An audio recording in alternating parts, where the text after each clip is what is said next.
Deux enfants assistent au meurtre de leur mère. Ils sont à quelques centimètres d'elle, coincés dans une voiture, au milieu de la nuit, après 9 heures de route pour rentrer chez eux. Tout s'enchaîne très vite. Un homme, une arme, des ordres. La maman obéit, pas pour elle, pour eux, parce qu'elle sait que la moindre erreur peut leur coûter la vie. Puis la voiture s'arrête. Un chant, le noir, le silence. Et en une fraction de seconde, tout bascule. Quand la police arrive sur place, l'histoire paraît simple. C'est un braquage qui a mal tourné. Sauf que très vite, quelque chose ne colle pas. Ce n'est pas un problème avec la version des enfants, mais dans ce que la scène ne montre pas. Et plus les enquêteurs creusent, plus une idée dérangeante s'impose. Et si le problème ne venait pas de l'homme qui a tiré ? Parce que dans cette affaire, le véritable responsable n'était même pas dans la voiture. Ah, ça commence fort cette histoire avec une intro où on comprend pas trop ce qui se passe. Je te rassure, moi aussi ça m'est déjà arrivé de rien comprendre. Un jour, je suis entré dans un restaurant à Londres, j'ai commandé avec un accent à défriser un Chauvet-là. La caissière me demande « Would you like the receipt ?» Waouh, les frissons, je vois ma vie défiler devant moi, je comprends rien à ce qu'elle me baragouine. En fait, elle me demandait si je voulais le ticket de caisse. Finalement, elle l'agite devant moi, je dis non, et je vais manger mon plat sous le poids de la défaite. Du coup, j'ai commencé à apprendre l'anglais avec Babbel. Visiblement, j'en avais besoin. Et Babbel, c'est l'une des meilleures applications d'apprentissage de langue au monde. Avec Babbel, tu apprends vraiment parce que c'est pas une application orientée vers le jeu qui te ralentit plus qu'autre chose au final. Il y a des vraies leçons approfondies, conçues par des vrais profs et plus de 650 experts linguistiques. Le but, c'est de comprendre et parler pour de vrai. Et comprendre le minimum du genre « Would you like the receipt ?» parce qu'on va te le demander partout ça. Si tu veux voyager à l'étranger, t'as pas le choix, faut connaître au moins quelques mots d'anglais. Babbel, c'est rapide, efficace et surtout utile dans la vraie vie. En plus, les leçons sont courtes, genre 5 à 15 minutes, et ça se cale facilement dans une journée sur son téléphone. L'application Babbel, c'est du sérieux. Des études des grandes universités de Yale et Michigan State montrent que tu commences à parler en 3 semaines à peine. Et là où ça devient intéressant, avec mon lien en description, t'as jusqu'à 55% de réduction sur ton abonnement Babbel. Clique dessus maintenant pour en profiter, c'est vraiment le bon moment pour t'y mettre. Il y a les vacances qui arrivent, hein.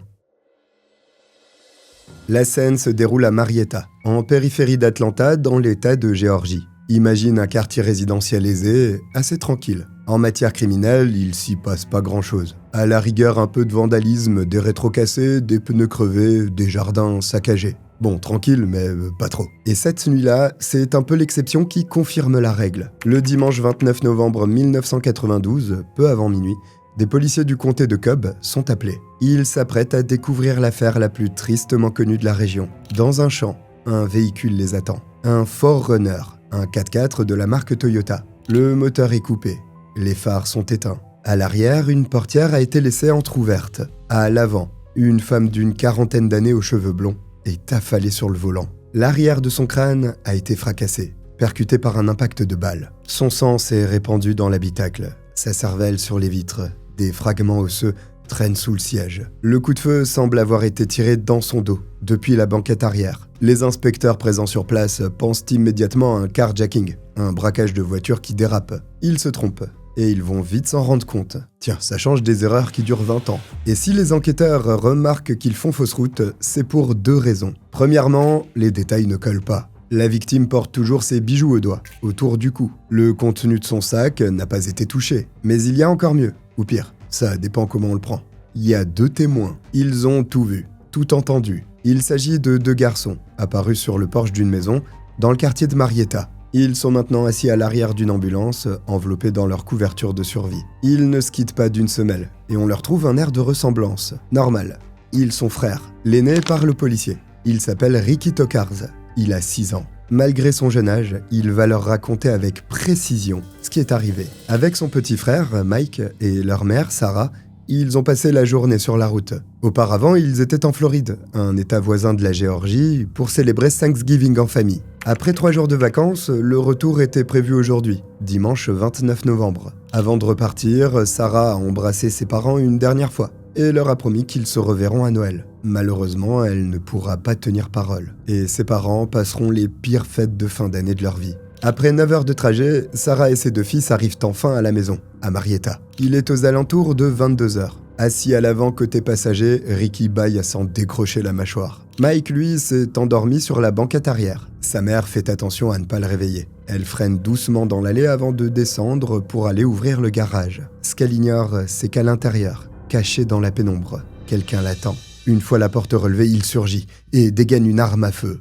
Sarah n'a pas le temps de réagir. Tenue en joue, elle est contrainte de remonter dans la voiture, de reprendre le volant. Le braqueur, lui, s'installe juste derrière elle, sur la banquette arrière, à côté de Mike, qui se réveille en panique. Ricky, lui, n'a pas bougé, toujours assis à l'avant, côté passager. À travers le rétroviseur intérieur, il observe le visage de cet inconnu. Il décrit un homme noir, vêtu d'un jean, d'un sweat ample, le visage dissimulé sous la visière d'une casquette. Pour l'arme, Ricky évoque un pistolet de pirate. En se basant sur la douille percutée ramassée sous l'un des sièges, les inspecteurs vont plutôt pencher pour un fusil de chasse à canon scié. Une arme compacte, facile à transporter sous un manteau et redoutable à bout portant. En effectuant une marche arrière dans l'allée, Sarah sent le bout de ce fusil taper contre l'arrière de son crâne. Elle n'a pas le choix et se met à rouler au hasard dans le quartier. Régulièrement, elle supplie le braqueur de ne pas s'en prendre à ses enfants. Elle lui donnera tout, son sac à main, ses bijoux, sa voiture, à condition qu'il leur laisse la vie sauve. Mais lui ne répond pas,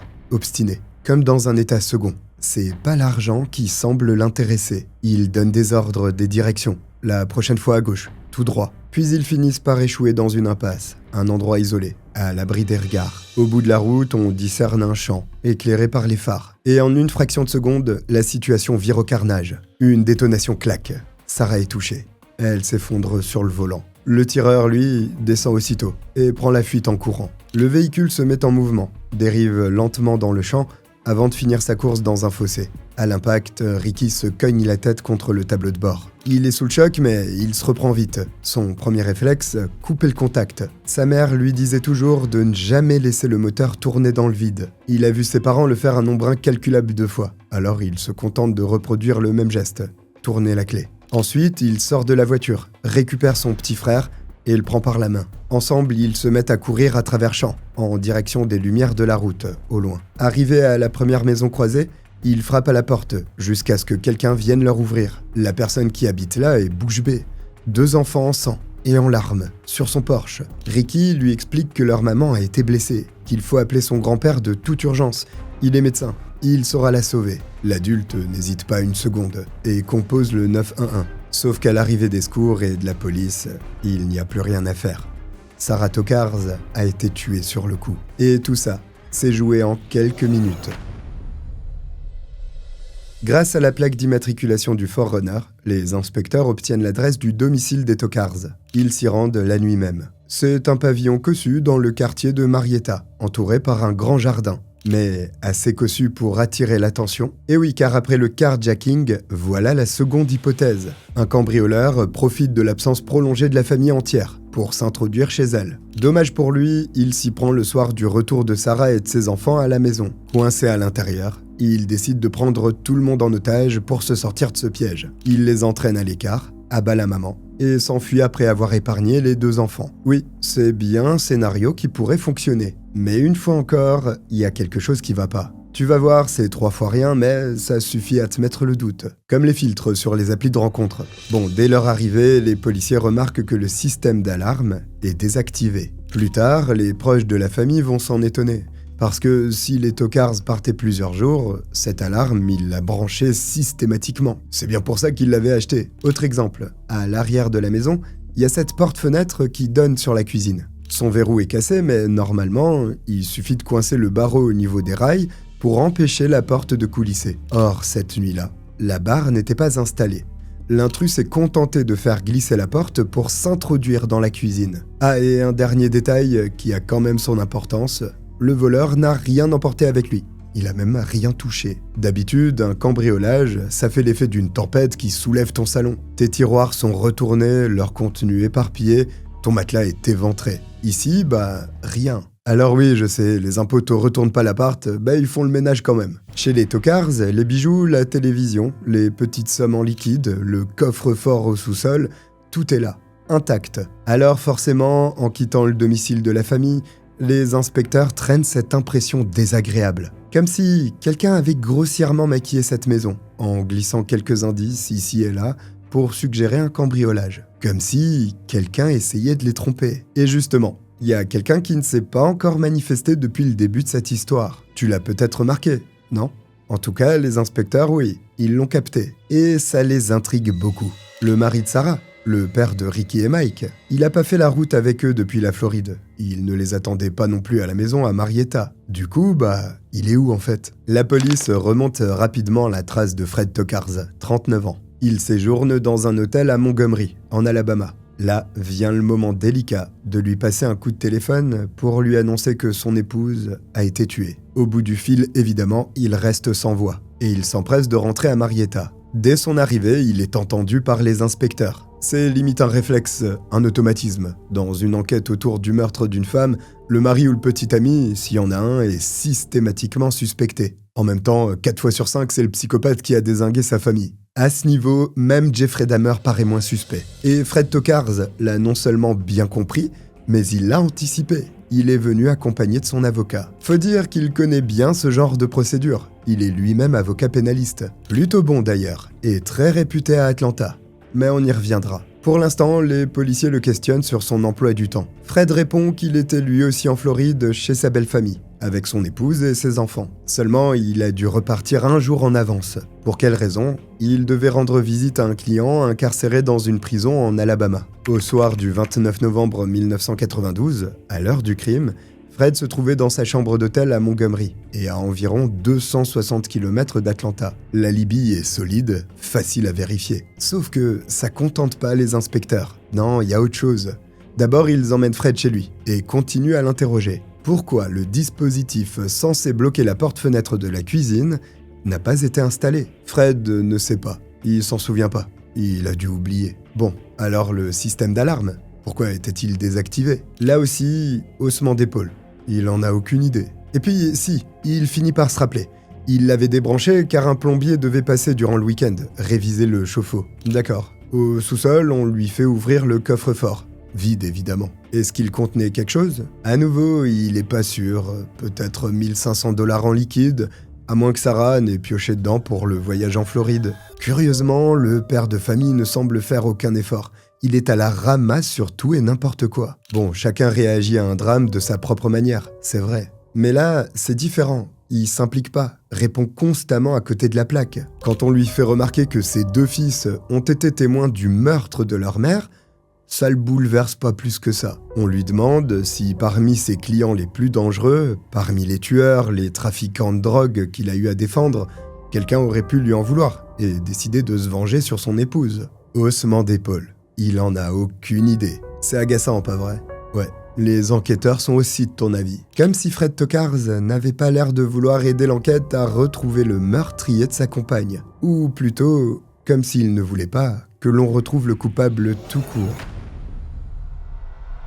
Pourtant, à en croire le mari, son mariage est un conte de fées qui dure depuis 8 ans. Il était une fois à Atlanta, une jeune fille qui s'appelait Sarah. En 1984, elle porte encore son nom de jeune fille, Ambrosco. Elle a 31 ans et vit ici depuis 3 ans. Elle a grandi dans une famille aisée, une famille nombreuse. Originaire de Buffalo, dans l'État de New York, elle et ses 6 sœurs ont suivi leurs parents, un couple de médecins, pour aller vivre en Floride. Là-bas, Sarah a terminé ses études au bord de l'océan, avant de travailler comme institutrice et de rencontrer son premier mari sur la plage. Il était propriétaire d'un club de sport à Atlanta. Elle était amoureuse et n'a pas hésité une seconde à le rejoindre pour s'installer avec lui dans l'État de Géorgie. L'acclimatation se passait à merveille. Sarah enseignait l'aérobic dans son établissement. Et puis, elle s'est rendue compte que son époux pouvait se montrer un petit peu trop entreprenant envers certaines de ses clientes. Pour le dire autrement, il n'avait pas bien saisi le concept de fidélité voulu par un mariage catholique. Pour le dire encore autrement, c'est un serial niqueur. On commence à bien connaître ce genre de profil sur la chaîne. Bon, je vous la fais courte, en gros, il divorce au bout de 3 ans. Et on retrouve Sarah en 1984, fraîchement célibataire, en colocation à Atlanta avec sa sœur Chrissy. Elle se remet de sa séparation, décroche un poste de directrice marketing dans une boîte de nuit branchée du centre-ville, appelé Ilan. Au milieu des années 80, c'est un peu l'essor des nightclubs à Atlanta. Il en pousse chaque matin. Et tout le monde s'empresse d'y investir des millions. On dirait pas comme ça, mais l'anecdote a son importance. Garde-la dans un coin de ta tête, elle nous servira un peu plus tard. Donc un soir, Sarah et Chrissy sont affalées sur leur canapé. À la télévision, une conférence de presse livre les derniers éléments d'une affaire sordide. Un avocat d'Atlanta assassiné par son amante. Lorsque le procureur laisse le micro à son jeune substitut, Sarah se redresse brusquement. Cet homme mince, le visage taillé à la serpe, ce brushing impeccable, elle le reconnaît. Ils étaient au lycée ensemble. Ils ont tous les deux vécu à Buffalo, dans l'État de New York. La coïncidence est folle et elle n'a aucun doute. Il s'agit de Fred Tokarz. Ce souvenir va la réconforter, lui rappeler une époque lointaine et insouciante où tout était beaucoup plus simple. Poussée par cet élan de nostalgie et aussi par sa sœur, Sarah retrouve le numéro de Fred dans l'annuaire. Si t'as aucune idée de ce qu'est un annuaire, sache que tu me fous un sacré coup de vieux là. Et si jamais tu sais ce que c'est, t'aurais de bonnes pompes funèbres à recommander? Quoi qu'il en soit, Sarah s'empare du téléphone et prend son courage à deux mains. Fred décroche, très surpris. Bien sûr, il se rappelle d'elle. De fil en aiguille, ils se donnent rendez-vous. Entre eux, ça matche merveilleusement bien. Et tout va très vite. Coup de foudre, fiançailles, cérémonie. Aux yeux de Sarah, Fred a quelque chose de fascinant. Elle voit en lui un modèle d'intégrité.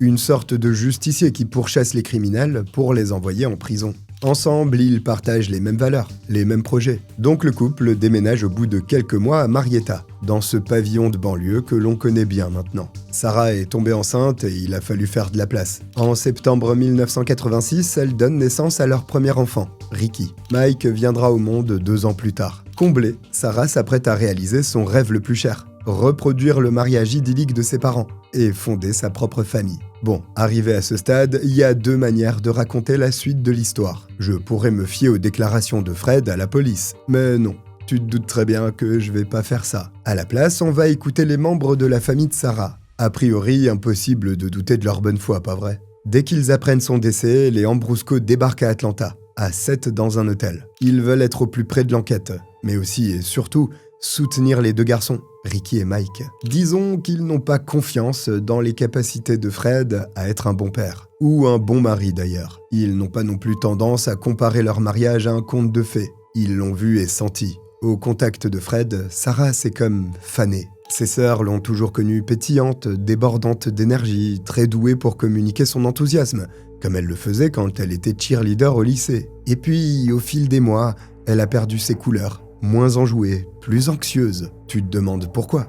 Eh ben t'as raison de t'interroger, parce que c'est la question au centre de l'affaire. Une première piste pourrait concerner les finances du couple, parce qu'au moment où il devient papa, Fred a l'étrange idée de démissionner. Oui, il quitte son poste de substitut du procureur et devient avocat pénaliste à son compte. Il ne veut plus poursuivre les criminels, mais les défendre au tribunal. Après tout, bon, pourquoi pas? Sauf que le timing n'est vraiment pas bon pour Fred. Développer un nouveau cabinet, se faire une réputation, tout ça, ça prend du temps.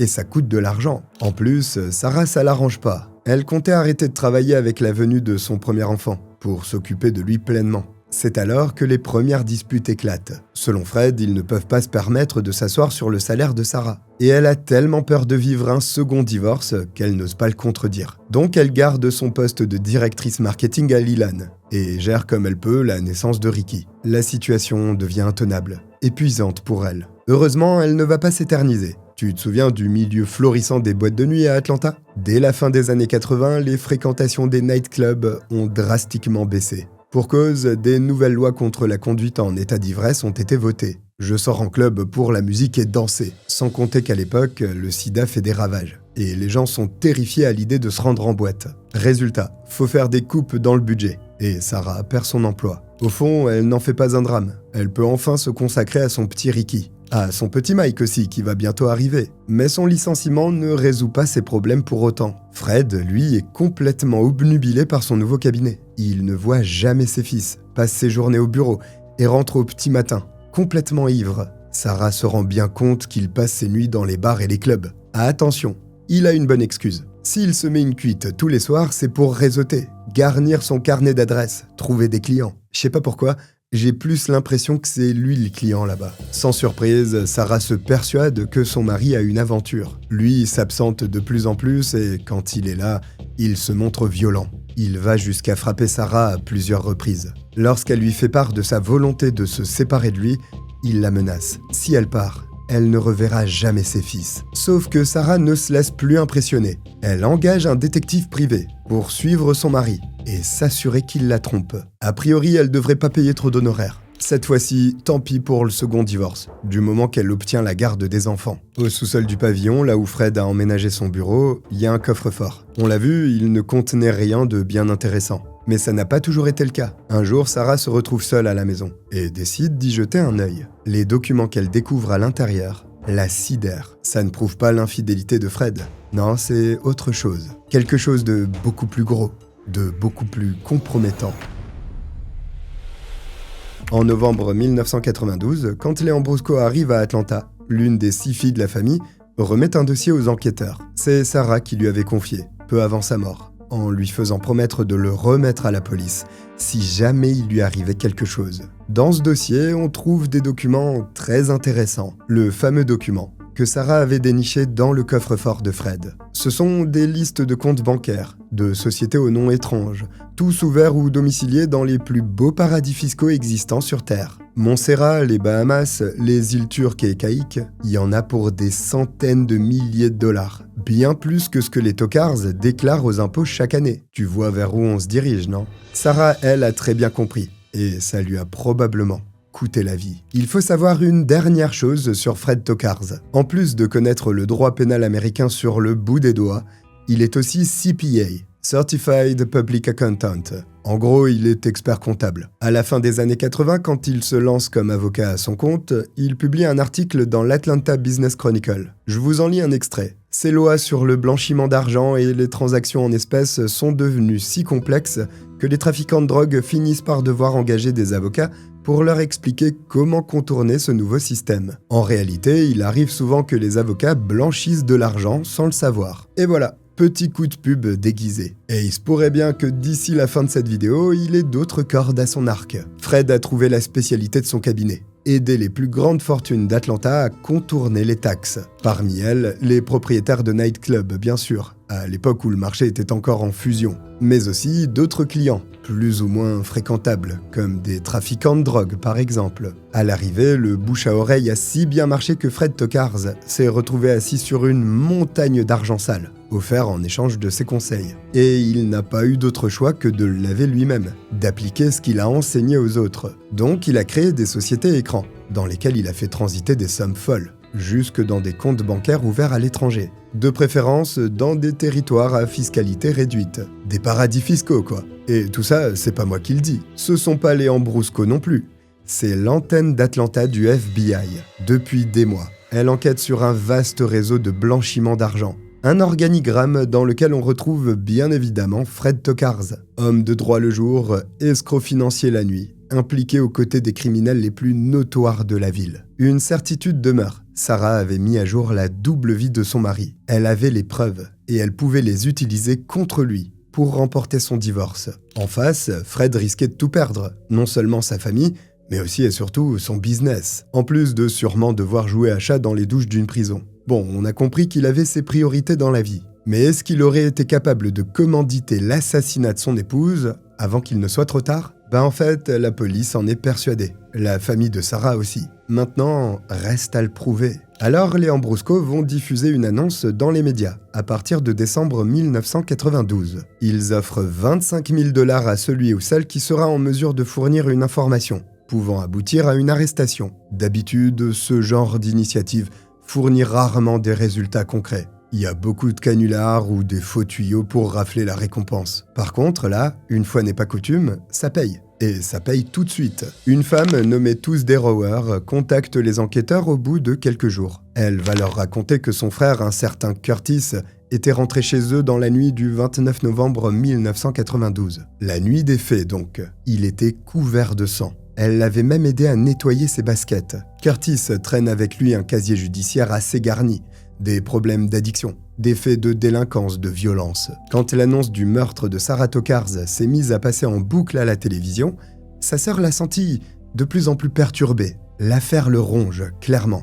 Et il n'y a pas que Tuesday qui le dit. D'autres témoins viennent partager leurs soupçons. Des proches, des travailleuses du sexe, d'autres toxicomanes. Assez de monde au final pour que la police vienne interpeller Curtis Rower le 22 décembre 1992. Après avoir été cuisiné pendant plusieurs heures, il finit par faire une demande assez étrange. Il voudrait bien passer un coup de fil si possible. À un avocat ? Non, même pas. À son retour de ce coup de téléphone, contre toute attente, il est prêt à passer à table. En réalité, il a téléphoné à sa grand-mère, qui lui a conseillé de livrer toute la vérité. Alors Curtis avoue. Oui, Il a assassiné Sarah Tokarz pour $5 000, un contrat proposé par un homme nommé Eddie Lawrence. Lui, on n'a pas encore eu le plaisir de le rencontrer. Eddie est originaire d'Atlanta et présente un double cursus. Tantôt trafiquant de drogue, tantôt entrepreneur immobilier. Enfin, c'est vite dit. Les autorités préfèrent le décrire comme un escroc. Bon pédigré, la politique lui tendait les bras. En fait, il contracte des prêts pour acheter des immeubles à 2 doigts de s'écrouler. Il les retape grossièrement et les loue à des gens qui n'ont pas vraiment le choix. Évidemment, ses loyers sont scandaleux et il ne rembourse jamais les banques. Donc Eddie est interpellé à son tour. Malheureusement, il faudra pas compter sur les bons conseils de sa grand-mère. Il garde le silence, nie toute implication dans l'affaire. Sarah Tokarz, jamais vu. Curtis Rower, jamais entendu parler. Il tient bon.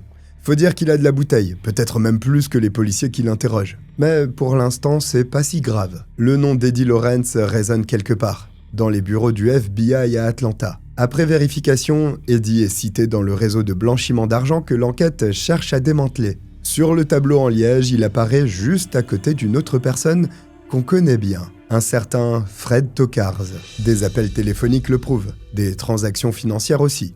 Les deux hommes se connaissent, ils ont fait des affaires ensemble. Lentement, le schéma se dessine et les rôles sont attribués. Curtis Rower, l'exécutant, Eddie Lawrence, l'intermédiaire, Fred Tokarz, le commanditaire. La voilà la connexion, la preuve.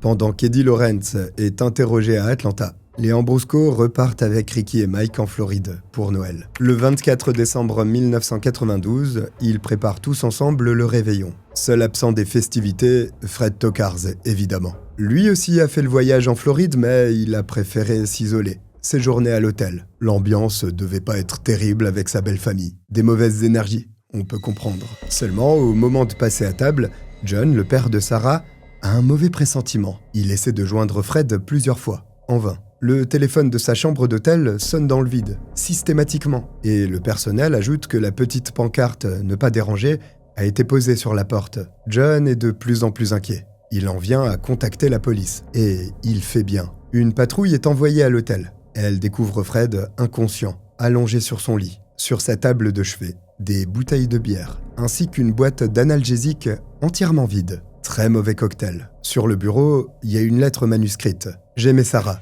Je lui ai jamais fait de mal. Je vais mourir pour elle. » Fred est aussitôt hospitalisé et il survit, malgré sa tentative pour mettre fin à ses jours. Son geste est assez compliqué à interpréter. Deux messages contradictoires se bousculent. D'un côté, il clame son innocence dans son mot d'adieu. De l'autre, il met fin à ses jours au lendemain des arrestations de Curtis Rower et Eddie Lawrence. Est-ce qu'on a déjà vu plus accablant comme réaction? Et prépare-toi, le pire reste à venir. Une fois rétabli, Fred va tenir une conférence de presse. Écoute bien ce qu'il dit. « Je nie toute implication dans le meurtre de mon épouse, et je suis profondément heurté par celles et ceux qui continuent à l'insinuer. Je suis devenu très déprimé quand je me suis rendu compte que je pouvais perdre mon train de vie. Pas seulement mon épouse, mais mon train de vie entier. Malheureusement, après avoir beaucoup trop bu et pris des analgésiques, j'ai fait quelque chose qui a mis ma vie en danger. » Oui, t'as bien entendu. Sa déclaration est lunaire. Perdre ses privilèges le dévaste plus que le deuil de son épouse. Il va falloir encore attendre un petit peu pour boucler le dossier d'enquête. Eddie Lawrence résiste fort durant 7 mois, avant de craquer. En août 1993, il accepte de passer avec le procureur ce qu'on appelle un plea deal. C'est une sorte d'accord qui lui permet d'éviter de jouer sa vie à pile ou face au cours d'un procès. Eddie est donc assuré de ne pas être condamné à la peine de mort. Il passera le reste de ses jours dans une prison fédérale et bénéficiera d'un programme de protection de témoins. La justice, de son côté, obtiendra toutes les informations dont elle a besoin, notamment sur le réseau de blanchiment d'argent à Atlanta, sur les trafiquants de drogue et les hommes d'affaires qui trempent dedans, et surtout, sur le meurtre de Sarah Tokarz. Eddie reconnaît son implication. Fred s'est montré formel.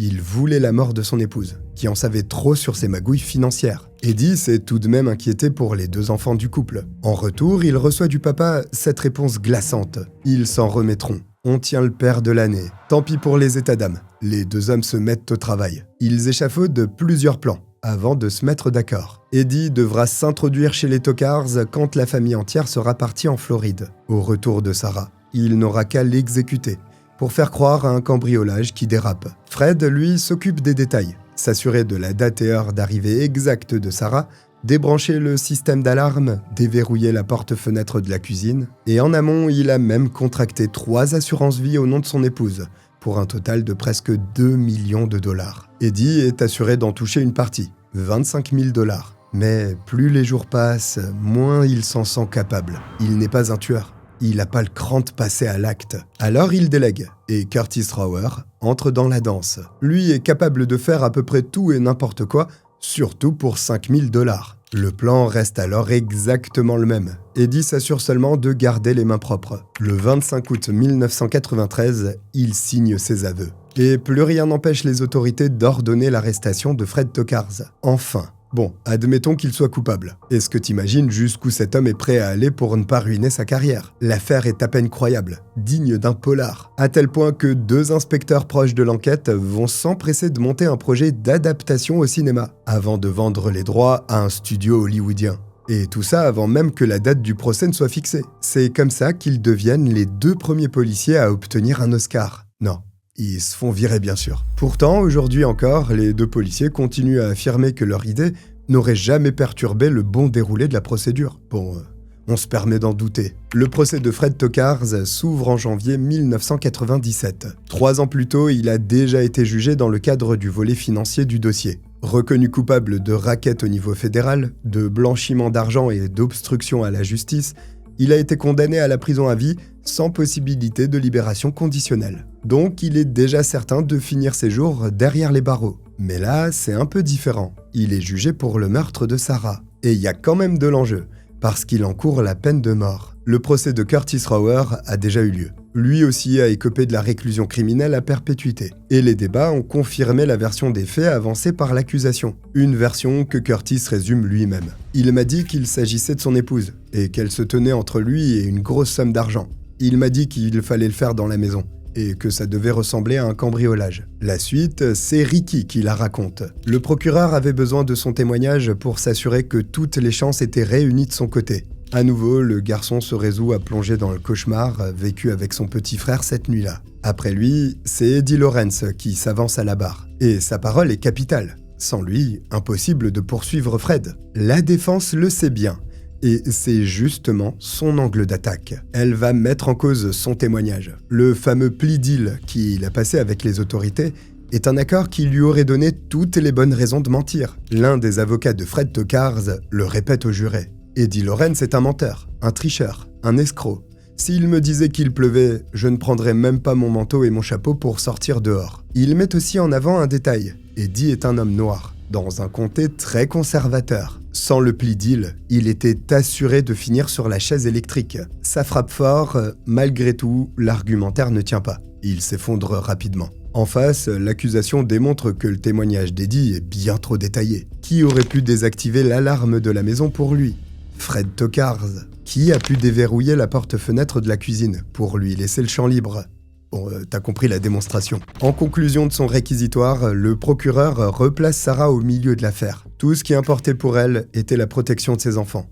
Tout ça pour avoir la cervelle explosée devant ses 2 garçons, à cause de ce génie du mal ici présent, à cause de son appât du gain, parce qu'elle se dressait devant lui. À la fin des débats, le verdict tombe comme une évidence.